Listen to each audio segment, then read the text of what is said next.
The most dangerous lie physicians believe in 2026 is I'll figure out the business side later. Every exhausted rehab doctor reading this knows the feeling. You finish rounds, your inbox is overflowing, your documentation is incomplete, your reimbursement just got squeezed again, and somehow, despite working harder than ever, you feel farther away from freedom. Not because you are failing clinically, because you were never taught how emotions quietly control business decisions. And that blind spot is costing physiatrists millions.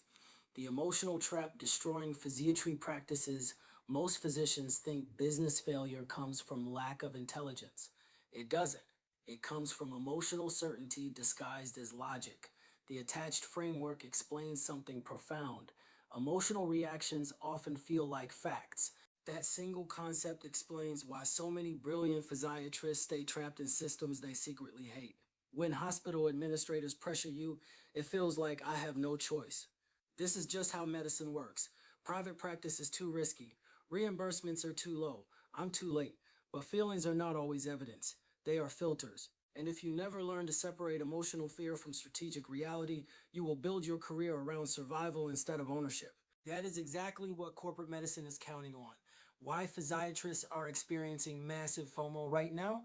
Deep down, many physiatrists are watching colleagues open independent practices, build consulting businesses, create rehab hospitals, scale ancillary revenue streams, monetize expertise online, control referrals, create financial freedom. Meanwhile, they remain stuck, trading time for RVUs, fighting decreasing reimbursements, carrying increasing patient loads, working inside systems that see them as replaceable providers. That disconnect creates emotional friction, and emotional friction creates dangerous decision making.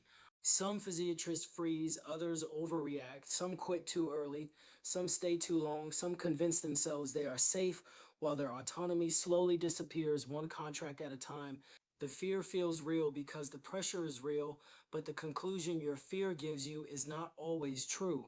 The business skill no one taught physicians, the wealthiest physician entrepreneurs understand something most doctors never learn. The ability to regulate emotion during uncertainty is a competitive advantage. In business, your emotions will constantly try to sell you a distorted story. Anxiety says expansion is dangerous. Frustration says partnerships are impossible. Insecurity says you are not qualified. Burnout says nothing will improve. But successful practice owners learn to pause long enough to ask, is this reality or is this exhaustion talking? That single pause changes everything because clarity creates opportunity and opportunity compounds. The future of physiatry belongs to builders. Here is the uncomfortable truth. The demand for physiatrists is exploding. An aging population, rising stroke rates, neurologic disease, orthopedic recovery, functional decline, post-acute complexity. The need has never been greater, but while demand increases, many physiatrists are becoming emotionally conditioned to think smaller, smaller goals, smaller ownership, smaller vision, smaller risk tolerance.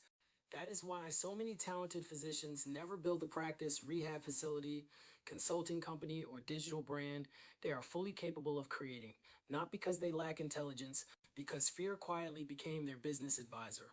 The physicians who win will think differently. The next generation of successful rehab physicians will not simply be the best clinicians. They will be emotionally disciplined, strategically educated, operationally skilled, digitally visible, and financially literate. They will understand marketing. They will understand negotiation. They will understand systems. They will understand leverage.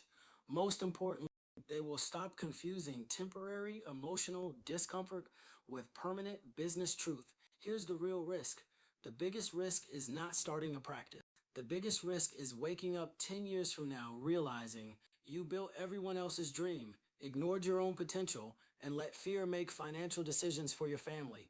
Healing patients is noble, but healing your relationship with ownership, wealth, and autonomy matters too.